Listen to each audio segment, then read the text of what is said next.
Okay, we're going to go now to Victoria's Premier Jacinta Allan. She's speaking. We're just going to take a quick listen into what she's announcing at the moment. This is not a Jewish problem to fix. This is everyone's problem and everyone's responsibility. And to those who, like me, are not Jewish, I say this is our fight too. We have a profound sense of duty to stand with the Jewish community in its darkest hour, because they have always stood with us. They have uplifted our nation and enriched it with their generosity. They have filled our universities with discoveries, our hospitals with machines. More importantly, they have filled our schools with students, our ovals with teammates, and our suburbs with homes and families. They're ordinary folks who deserve the basic promise of a peaceful life, and we must do whatever we can to restore it. And this, we know, is not something that will happen overnight. There is no one law that can change it all. It's as complex a challenge as we have ever faced, but its principle is quite straightforward: anti-hate. Consistent restorative action to reverse the spread of hate. And it requires a long-term commitment based on our values as a government and as a community. So I cannot stand here today revealing a simple answer, but I do stand here making this simple long-term commitment in the name of the Victorian community.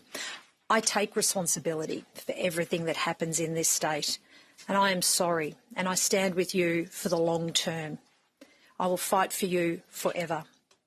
We can share a stocktake of the reforms we have already delivered to the community, the foundation upon which we are making further announcements today. But it is still not enough, which is why today I'm announcing the next 5 major steps to combat antisemitism and to keep all of our communities safe. And I'm committing to this long-term work. This historic challenge needs serious, constant, accountable, long-term, multi-year intervention. And I'm committing to it as someone who sees long-term projects through. These are the next steps. They will not be our last steps that I will take you through now. And the first of these steps is making our hate laws even stronger. The anti-vilification laws that passed through the Victorian Parliament earlier this year are already Australia's strongest, and our proposals today will make them even stronger. Under Victoria's civil anti-vilification scheme, which starts in 2026, the speaker of a vilifying statement generally needs to be identifiable to be held accountable. We recognise that this could protect cowards who hide behind anonymous profiles to spread hate and stoke fear. That's why Victoria will spearhead new laws to hold social media companies and anonymous users to account, and will appoint a respected jurist to unlock the legislative path forward. The laws could mean, for example, if the owner of a social media account cannot be identified, then the platform could be liable for a civil claim determination. Platforms also could be compelled to provide identifying details.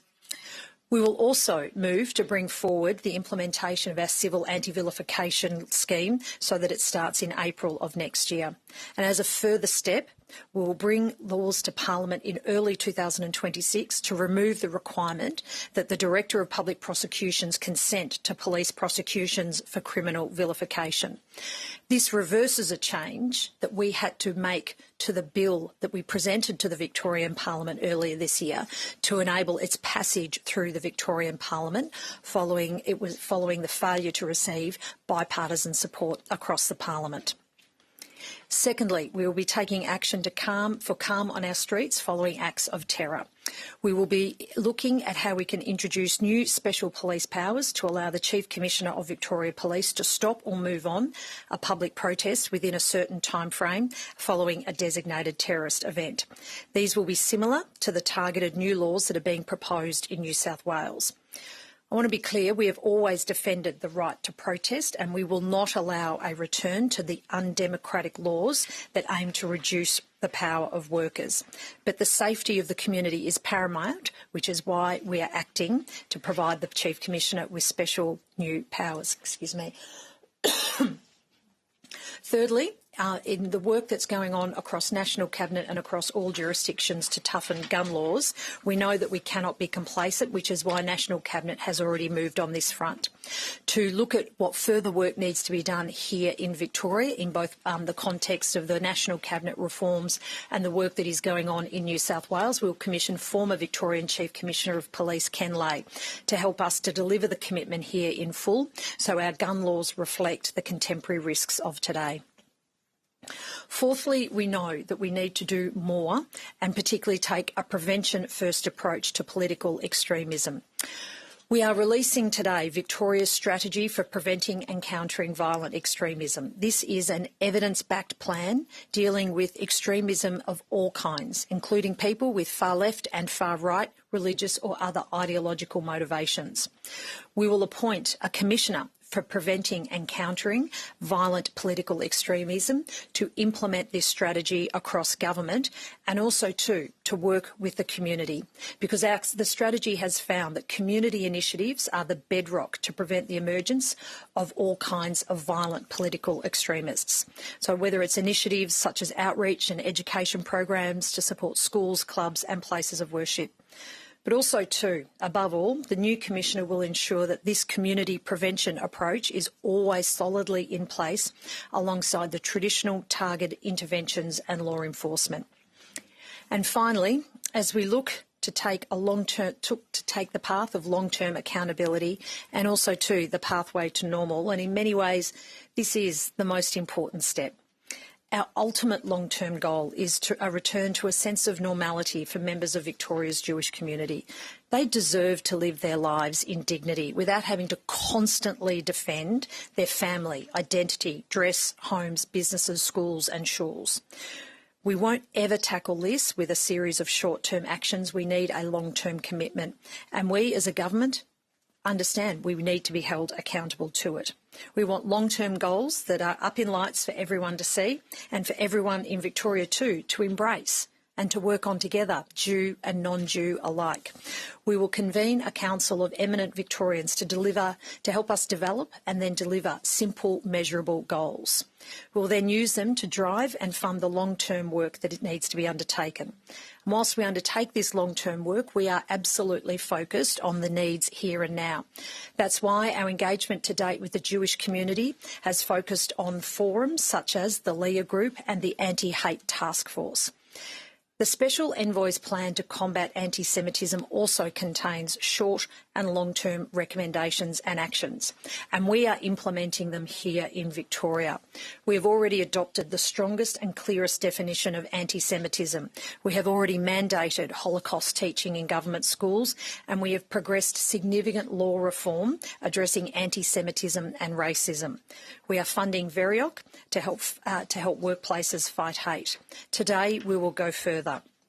And Victoria commits to working with our state's cultural institutions to educate them around anti-Semitism and established agreed guidelines for festivals and arts organisations to respond to anti-Semitic incidents. With this commitment, Victoria is delivering all of the Special Envoy's recommendations and actions that are relevant and are directed to state governments. Before I open up to questions, I want to finish by recognising the Jewish voices who I've heard from this week and also who I've heard from since I became Premier in the days just before that awful terrorist attack in Israel on October 7, 2023. They are the voices of people who are suffering, but people who will endure.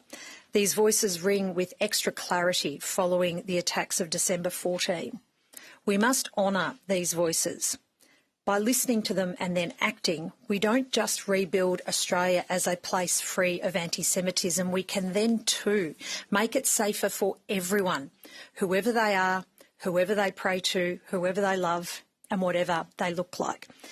And this was the basis of the statement of solidarity that was agreed in the Cabinet room last Wednesday and signed by the leaders who represent and constitute our great multicultural state. Anti-Semitism is unique, but its solutions benefit everyone. Driving out hate benefits everyone. Multicultural Victoria knows it.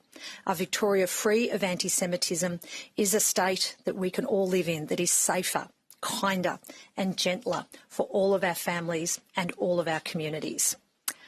Now happy to take questions. One of the big things that the Jewish leaders have been calling for is a ban on the phrase mobilise the Intifada. Will any of these changes make that illegal? Well, we already have, under Australia's strongest anti-vilification laws, the ability for that most hateful and awful of phrases that is solely designed to cause harm and hurt to the Jewish community to be prosecuted before the courts.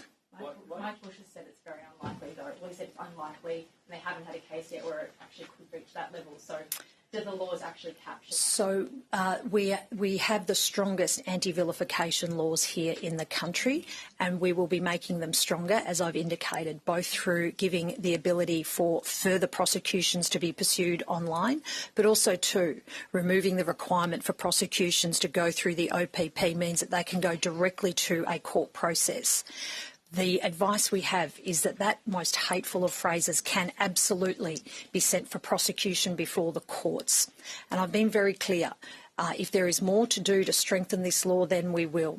As I understand it, in New South Wales, Premier Minns is referred this matter off to a parliamentary inquiry, and we will learn from that inquiry. But our actions is seen in the context of already having the strongest anti-hate laws in the country that allow the ability for this hateful, awful phrase to be prosecuted. Premier, what was that condition put in the law in the first place in terms of having to consult with the DPP? When we brought the anti-vilification laws to the Victorian Parliament, indeed, if I remember correctly, we introduced them to the Parliament at the end of this sitting year in 2024. And we did that so it could be available across the summer period for even further consultation across the Parliament. Because my aim and ambition was to see these laws passed with bipartisan support. There's nothing more important than the Parliament joining together and in a bipartisan way, making it very clear that not only do we stand and say we're against hate in all its forms, but we use the opportunity as legislators to take the action that was being demanded of us.